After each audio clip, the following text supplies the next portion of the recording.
नमस्कार। और इसी के साथ साल 2025 के आखिरी ट्रेडिंग दिन का एक्शन भी खत्म हो गया है। लेकिन भाई साहब, बाजार का जो जोश है ना, वो अभी भी हवा में महसूस किया जा सकता है। तो चलिए बिना कोई वक्त ज़ाया किए सीधा मुद्दे पर आते हैं। देखते हैं कि बाजार ने हमें 2025 का क्या अलविदा तोहफा दिया है और 2026 के लिए क्या इशारे छोड़े हैं। तो आज हम क्या क्या कवर करने वाले हैं। सबसे पहले फटाफट देखेंगे कि आज बाजार में हुआ क्या। फिर इस तेजी के पीछे की असली कहानी क्या है उसे समझेंगे। इसके बाद निफ्टी का एक टेक्निकल हेल्थ चेकअप तो बनता है। फिर आएंगे उस सेक्शन पर जिसका सबको इंतजार रहता है, कल के टॉप 5 खिलाड़ी कौन हो सकते हैं। और आखिर में स्मार्ट ट्रेडिंग के कुछ बहुत जरूरी मंत्र जो हमेशा काम आते हैं। क्या बात है, साल का अंत और ऐसी जबरदस्त क्लोजिंग। मतलब ऐसा लगा जैसे बाजार जाते जाते कह रहा हो, पिक्चर अभी बाकी है मेरे दोस्त। सही बताऊं तो पूरे साल की उठापटक के बाद ये वाली क्लोजिंग ट्रेडर्स के लिए किसी एनर्जी ड्रिंक से कम नहीं थी। तो चलिए उस एनर्जी ड्रिंक का असर जरा आंकड़ों में देखते हैं। सबसे पहले आज के पूरे एक्शन का एक क्विक रिकैप हो जाए। तो देखिए, आज निफ्टी 50 और सेंसेक्स दोनों ही मजबूती के साथ हरे निशान में बंद हुए। आज के शो के स्टार थे मेटल स्टॉक्स। अरे खासकर स्टील शेयरों ने तो पूरी महफिल ही लूट ली। आईटी और बैंकिंग में भी अच्छी खासी रौनक देखने को मिली। लेकिन इस कहानी का सबसे दिलचस्प मोड़ है आखिरी पॉइंट। एक तरफ विदेशी निवेशक यानी एफआईआईज बिकवाली कर रहे थे, तो दूसरी तरफ हमारे घरेलू इंस्टीट्यूशनल इन्वेस्टर्स मतलब डीआईआईज डटकर खरीदारी कर रहे थे। उन्होंने बाजार को गिरने नहीं दिया और ये दिखाता है कि बॉस, अब भारतीय बाजार आत्मनिर्भर हो रहा है। लेकिन सवाल तो यह है कि साल के आखिरी दिन बाजार में अचानक इतना जोश आया कहां से। चलिए अब जरा तेजी के पीछे के असली कारणों की जासूसी करते हैं। देखिए, इस रैली के पीछे 4 बड़े हीरो थे। पहला, घरेलू सेक्टर्स को सरकारी पॉलिसी से लगातार सहारा मिल रहा है। दूसरा, निफ्टी ने अपने एक बहुत ही जरूरी सपोर्ट लेवल से एक दमदार यू टर्न लिया।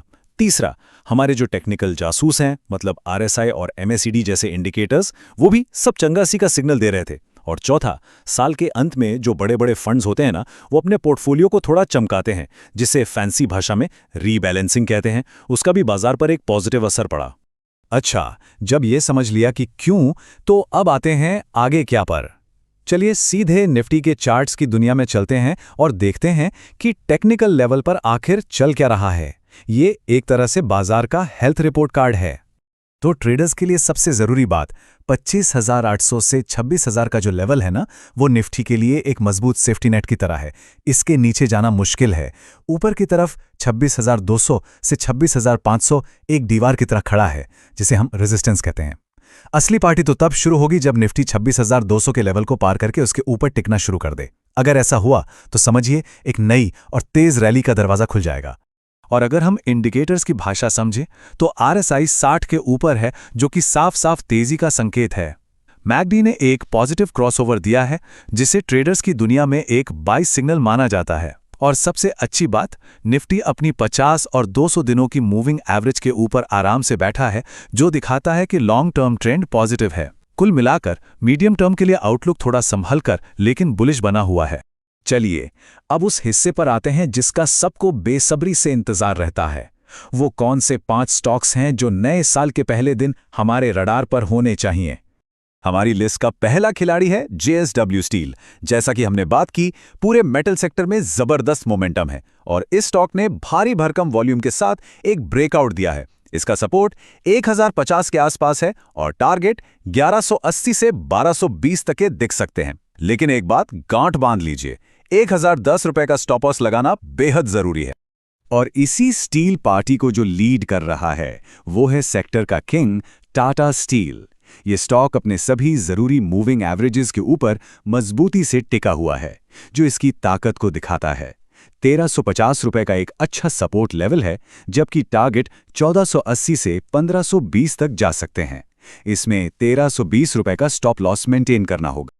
अब स्टील से थोड़ा हटते हैं और बाजार के असली बाहुबली पर नजर डालते हैं, रिलायंस इंडस्ट्रीज। भाई जब ये चलता है तो इंडेक्स को अपने साथ लेकर चलता है। इसका लॉन्ग टर्म अपट्रेंड अभी भी इंटैक्ट है, मतलब मजबूत है। 1500 के आसपास एक बढ़िया सपोर्ट है। टारगेट 1570 से 1620 तक देखे जा सकते हैं। और हां, स्टॉप लॉस 1470 रुपए पर रहेगा। हमारी लिस्ट में चौथा नाम है बैंकिंग सेक्टर के उस दिग्गज का जो कुछ समय से शांत बैठा है, जैसे कोई बड़ी छलांग लगाने की तैयारी कर रहा हो। जी हां, एचडीएफसी बैंक अब एक ब्रेकआउट के लिए तैयार दिख रहा है। 930 से 950 का जोन इसके लिए एक मजबूत सपोर्ट है। अगर यहां से तेजी बनती है तो 990 से 1020 तक के लक्ष्य संभव हैं। बस 900 रुपए का स्टॉप लॉस लगाना मत भूलिएगा। और हमारा पांचवा और आखिरी खिलाड़ी है भारतीय एयरटेल।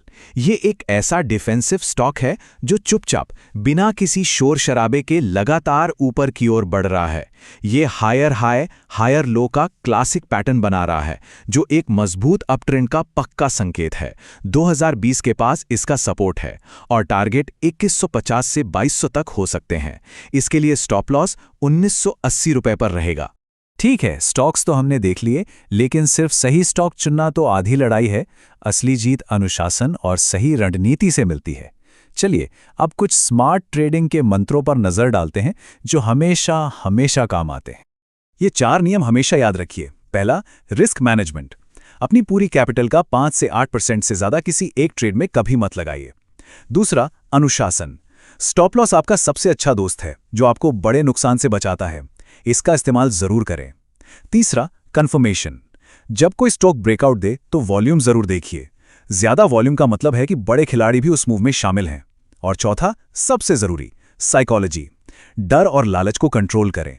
अपने इमोशन से नहीं, अपने बनाए हुए सिस्टम से ट्रेड करें। तो साल 2025 का सफर यहीं खत्म होता है।